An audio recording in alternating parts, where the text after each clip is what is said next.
Good morning, students. On the behalf of Sri Sivusha College of Commerce, Management and Computer Education, I am Mami Sangh. We warmly welcomes all of you.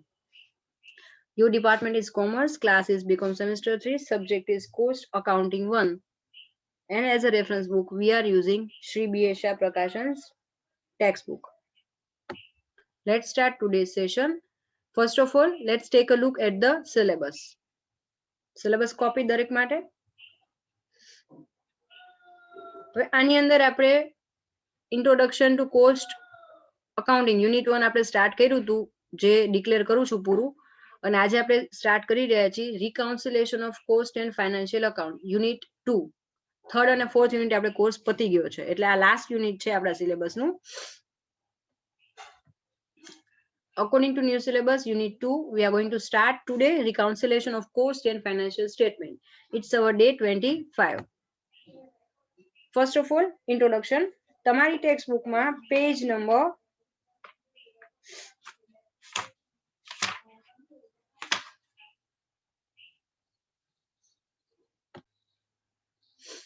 1st of all આપણે introduction થી start કરીએ. Textbook માં page number 150 પર આપેલું છે. હું read કરું છું, એમાં આમાં નથી લીધું. It is common in business to keep separate set of books for financial accounts as well as for the cost account. There is always some difference in the trading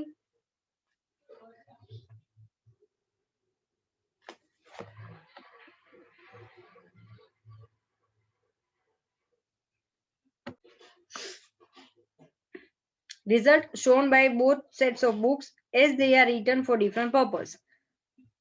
હવે reconciliation of cost and financial account નો મતલબ શું છે? હવે તમે financial accounts આપણે જે prepare કરીએ છીએ, ટ્રેડિંગ, P&L અને બેલેન્સ શીટ, એની અંદર તમારે જો તમે કોઈ વસ્તુનું પ્રોડક્શન કરો છો તો તમારી ફેક્ટરીની અંદર જે પ્રોડક્શન યુનિટ છે એમાં પર્ટિક્યુલર પ્રોડક્ટને લગતી કોસ્ટ અલ્ટિમેટલી ટ્રાન્સફર થવાની છે ફાઇનાન્શિયલમાં. તો દરેકના બંને જે છે એના બુક્સ ઓફ અકાઉન્ટ અલગ અલગ પ્રિપેર થતા હોય છે. કોસ્ટ શીટ આપણે જે આપણે અત્યારે આ 3 ચેપ્ટર ભણી ગયા, તો એ અલગ બનતી હોય છે અને એના રિલેટેડ એક્સપેન્સીસ જે આપણે P&L માં પણ દર્શાવી છે એની પણ અલગ રીતે એમાં નોંધ થતી હોય છે. However, the result of both must be capable of being reconciled. An interesting simile would make the point clear. There is generally some difference in the bank balance as shown by the bank passbook and as shown by our cash book. તમે અગાઉ આપણે શીખી ગયા છે કે રોકડ મેળ અને બેંક અકાઉન્ટ છે. ફોર એક્ઝામ્પલ આપણું કેશ બુક છે, આપણો રોકડ મેળ કહેવાય છે, અને કેશ બુક આપણે કહીએ છીએ, અને બેંકનું જે અકાઉન્ટ હોય એમાં અલગ અલગ બેલેન્સ બોલતા હોય છે. તો આપણે એનું રિકાઉન્સિલ કરતા હોય છે અને કયા કયા રીઝન્સ થી એ બેમાં ડિફરન્સ આવે છે ફાઇન્ડ કરીએ છીએ. એ જ રીતે અહીંયા ક્યારેક એવું થશે, એવરી ટાઈમ આ વસ્તુ બનવાની છે કે ફાઇનાન્શિયલ અકાઉન્ટનું જે પ્રોફિટ છે એ પ્રોફિટ જુદો અલગ અમાઉન્ટ આવશે, અને કોસ્ટ શીટમાં આપણે પ્રોફિટ ફાઇન્ડ કરતા શીખી ગયા તો એની અંદર જે પ્રોફિટ આવે છે એ અલગ આવ્યો હશે. તો આ બંને પ્રોફિટ અલગ આવવાના રીઝન્સ તમારે ફાઇન્ડ કરવા પડે.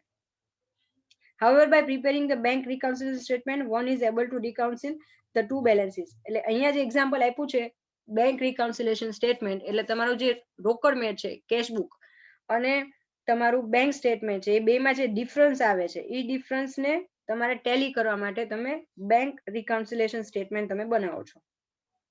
એ જ રીતે એ જ લોજિક આપણે અહીંયા એપ્લાય કરવાનું છે કે બે અલગ અલગ સેટ ઓફ બુક્સ છે, એટલે કે કોસ્ટ શીટ અને ફાઇનાન્શિયલ સ્ટેટમેન્ટ, એ બંને અકાઉન્ટ જે છે financial accounts and cost sheet, આ બંને સ્ટેટમેન્ટના અલગ અલગ પ્રોફિટ શું કામ આવ્યા એ ફાઇન્ડ કરવા માટે આપણે એનું રિકાઉન્સિલેશન સ્ટેટમેન્ટ આપણે બનાવવાનું રહેશે.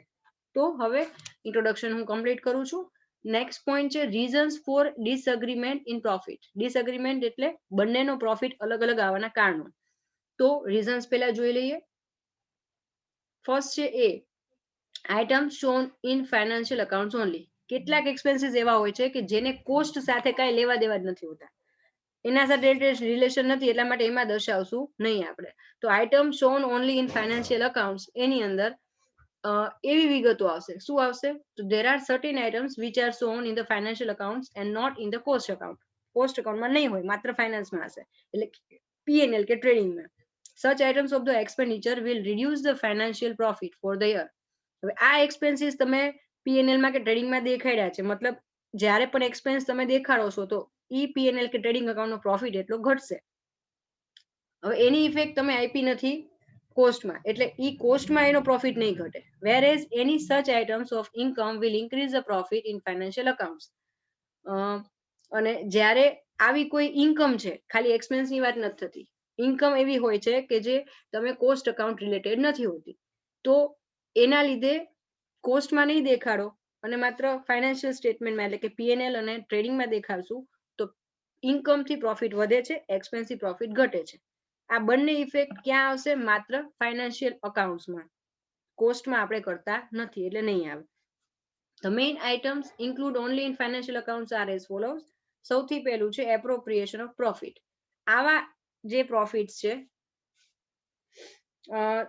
જે આપણે પીએનએલ અકાઉન્ટમાં પ્રોફિટ્સ હોય એમાંથી આપણે દર વર્ષે જનરલ રિઝર્વમાં અલગ અલગ વસ્તુમાં ટ્રાન્સફર કરતા હોય છે, તો એને એપ્રોપ્રિએશન ઓફ પ્રોફિટ કહેવાય, જે માત્ર પીએનએલ માં જ દર્શાવી છે, કોસ્ટ શીટમાં નહીં આવે. તો પહેલું છે પ્રોવિઝન ફોર ટેક્સેશન. દર વર્ષે આપણે જે ટેક્સ પે કરવાનો છે એનું પ્રોવિઝન આપણે પીએનએલ માં દર્શાવી છીએ. Second, transfer two general reserve and other reserves. દર વર્ષે પ્રોફિટનો અમુક પોર્શન છે જનરલ રિઝર્વ કે બીજા રિઝર્વમાં ટ્રાન્સફર કરી છે, એ પણ માત્ર પીએનએલ માં આવશે. સિંકિંગ ફંડ ઇન્વેસ્ટમેન્ટ આપણે કરતા હોય, ડિબેન્ચર કે બીજું કંઈ પણ હોય એના, તો એ સિંકિંગ ફંડમાં પણ આપણે અમાઉન્ટ ટ્રાન્સફર કરી છે પ્રોફિટમાંથી પીએનએલ માં અકાઉન્ટની અંદર. અને ડિવિડન્ડ ઓન શેર કેપિટલ, તો જે શેર કેપિટલ પર ડિવિડન્ડ આપી છે એ આના રિલેટેડ હોતું નથી. તો હવે આ એપ્રોપ્રિએશન ઓફ પ્રોફિટ, આ ચાર વસ્તુ એવી છે કે જે માત્ર પીએનએલ માં ડેબિટ સાઇડ દર્શાવશું. આ એક્સપેન્સીસને આપણે કોસ્ટ શીટમાં દેખાડવાના નથી, જેથી કરીને નફામાં ડિફરન્સ ઉભો થશે. આઈ હોપ કે સમજાઈ ગયું છે. નેક્સ્ટ પોઈન્ટ છે non trading and non recurring expenditure and income. એવી કે જે વેપારને લગતી નથી, નોન ટ્રેડિંગ એટલે બિનધંધાકીય અને રિપીટ ન થતી હોય, નોટ રિકરિંગ ખર્ચા અને આવકો. તો એમાં પહેલું છે રેન્ટ રિસીવ્ડ ઓર રિસીવેબલ, મતલબ કોઈ વસ્તુ તમે ભાડે આપી છે તો એ ભાડું મળ્યું હોય અથવા મળવાનું બાકી હોય. Profit or loss on cell of investment or fix asset, તમે કાયમી મિલકત છે અથવા રોકાણ એના પરનો નફો કે નુકસાન, જે માત્ર પીએનએલ માં જ દર્શાવશું, કોસ્ટમાં એના રિલેટેડ કાંઈ ઇફેક્ટ આવતી નથી. શેર ટ્રાન્સફર ફી એ ઇન્કમ કહેવાય કંપની માટે, પણ એ કોસ્ટમાં નહીં આવે. Next, finds and penalties. તમે કોઈ ફાઇન્સ કે ફાઇન એટલે દંડ અને પેનલ્ટીઝ એ પણ મતલબ એ જ થાય, એ દંડ તમે વસૂલ કર્યો છે અથવા પે કર્યો છે કોઈ વસ્તુનો, ટેક્સ ભરવાનો રહી ગયો કે કાંઈ પણ, તો એ પેનલ્ટીઝ પણ તમારે કોસ્ટના રિલેટેડ નથી આ બધી વસ્તુ, એટલે આની ઇફેક્ટ કોસ્ટ અકાઉન્ટમાં, કોસ્ટ શીટમાં દેખાડી નહીં હોય, જેથી કરીને નફામાં તફાવત ઉભો થાય છે. Next, third point, item of purely financial nature.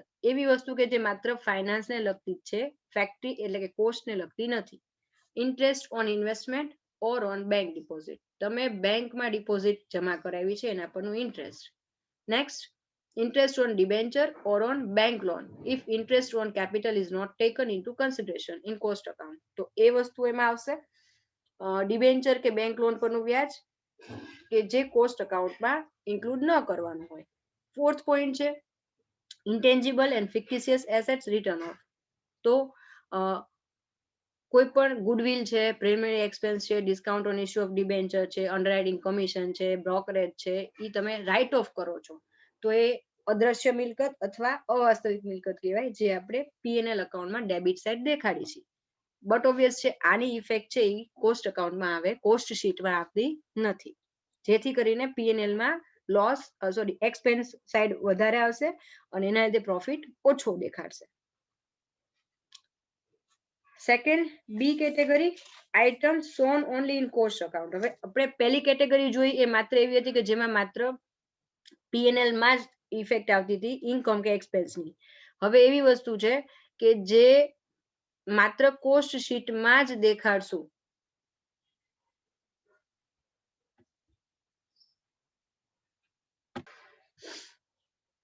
Items, there are very few items which are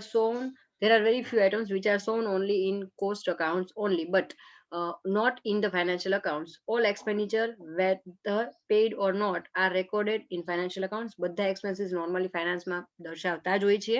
Thus, the types of expenditure which would appear in cost accounts only is notional charge only. તો માત્ર એક જ છે.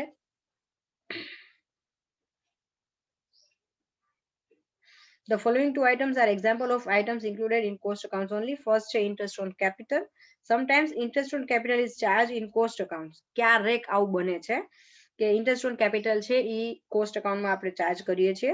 Even though it is not to be paid to show the normal cost of employing capital rather than investing it outside the business.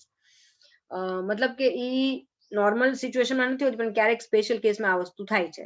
Next છે charge in the lieu of rent. When the business uses premises owned by the proprietors, sometimes a notional amount for the rent of premises is charged so that the cost of production is in a factory owned by the company can be compared with the similar cost in a rented factory. એટલે ક્યારેક આપણે factory જે છે એ rent ઉપર ક્યારેક કોઈ વસ્તુ લીધી હોય તો એનો ચાર્જ તમારે એના બદલામાં જે ચાર્જ હોય છે કમ્પેરિઝન કરવા માટે આપણે એડ કરીએ છીએ કે જે ફાઇનાન્શિયલમાં દેખાતા નથી. થર્ડ ટોપિક લઈ લઈએ, under or over absorbed overhead. Overheads મતલબ પરોક્ષ ખર્ચાઓ. તો અહીંયા financial accounts, in financial accounts the actual overheads incurred are shown. ફાઇનાન્સમાં કેવું હશે કે જો કોસ્ટ શીટમાં આપણે શું કરીએ છીએ, એસ્ટિમેટ લગાવીએ છીએ કે ભાઈ આટલું અંદાજિત એક્સપેન્સ થશે, બરાબર. However, in case of cost account, overheads is recovered on some predetermined basis. For example, percentage on direct wages, percentage on sale, etc. અગાઉ આપણે જે લાસ્ટ યુનિટ જોયું એમાં કોસ્ટ શીટ પ્રિપેર કરતા હતા, તો તમને ખ્યાલ હોય તો ઘણી વખત આપણે ફેક્ટરી ઓવરહેડ્સ છે એ આપણે ડાયરેક્ટ વેજીસના બેઝ પર કે બીજા કોઈ તમને કીધું કે આના પર્સન્ટેજમાં આટલા પર્સન્ટેજ તમારે કેલ્ક્યુલેટ કરો.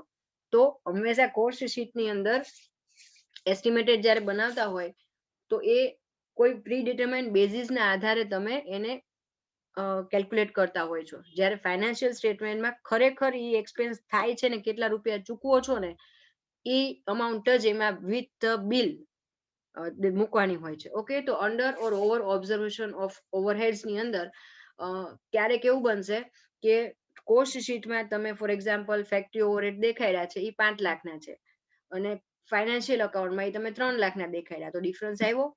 તો ધાયરા કરતા ઓછા તો ધાયરા કરતા વધારે થાય છે. તો ઓછું થાય તો એને અંડર એબ્ઝોર્બ કહેવાય અને વધારે થાય તો ઓવર એબ્ઝોર્પ્શન કહેવાય. તો આની ઇફેક્ટ તમારે આપવાની રહેશે. ઓવરહેડ એટલે અલગ અલગ પ્રકારના પરોક્ષ ખર્ચાઓ. નેક્સ્ટ લઈ લઈએ,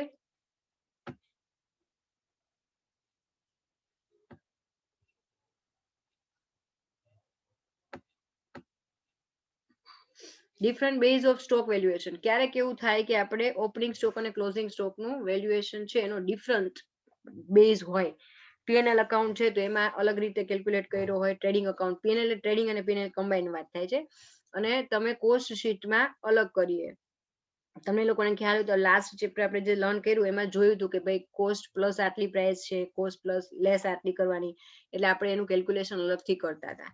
તો અહીંયા કેવા શું માંગે છે, as a matter of financial prudence the stock in financial accounts is always valued on the basis of cost or market price whichever is less. મતલબ ફાઇનાન્શિયલ અકાઉન્ટમાં કોઈ પણ ઓપનિંગ કે ક્લોઝિંગ સ્ટોકની ગણતરી માર્કેટ પ્રાઇસ અથવા કોસ્ટ પ્રાઇસ બેમાંથી જે ઓછી હોય ને એને ધ્યાન રાખીને જ ગણવાની હોય છે. The basis for valuing stock in a cost accounting is always the actual cost. અને અહીંયા કોસ્ટ અકાઉન્ટની અંદર તમને લોકોને આપણે અલગ અલગ સિસ્ટમ શીખી ગયા હતા, FIFO method, LIFO method, weighted average method. તો એના પ્રમાણે કોસ્ટનું વેલ્યુએશન થતું હોય છે. તો ક્યારેક સ્ટોકનું વેલ્યુએશન જે આપણે કરીએ છીએ, કોસ્ટિંગ કાઢીએ, તો એ મેથડના ડિફરન્સના લીધે બની શકે કે કોસ્ટ શીટમાં જે સ્ટોક છે એની પ્રાઇસ જુદી હોય અને ફાઇનાન્શિયલ અકાઉન્ટ્સની અંદર આપણે જે કોસ્ટ દેખાડી છે એ જુદી હોય.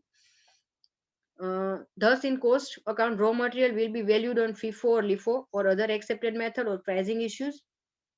Work in progress may be valued at prime cost. આ તમને અલગ અલગ આપણે ઓલરેડી શીખેલા છે. Only or work cost.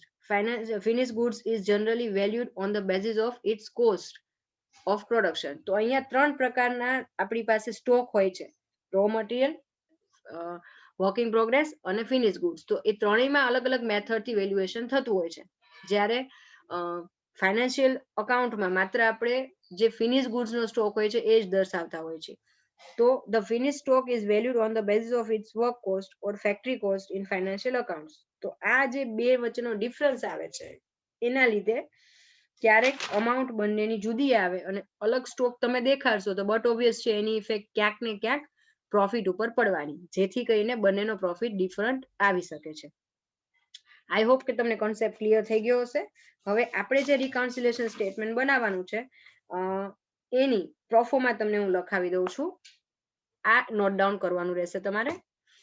પ્રોફોર્મા of reconciliation statement અગાઉની થિયરી ટેક્સ્ટ બુકમાં આપેલી જ છે, તમે નોટ ડાઉન નહીં કરો તો ચાલશે, પણ આ પ્રોફોર્મા શીટ ટેક્સ્ટ બુકમાં પણ આપી છે, પેજ નંબર 155 પર સમજાવી દઉં છું અને તમે નોટ ડાઉન કરી લેજો. ઓકે, સૌથી પહેલા આવશે profit as per cost account. અહીંયા આપણી પાસે બે પ્રોફિટ હશે. શરૂઆત આપણે profit as per cost account થી જ કરશું.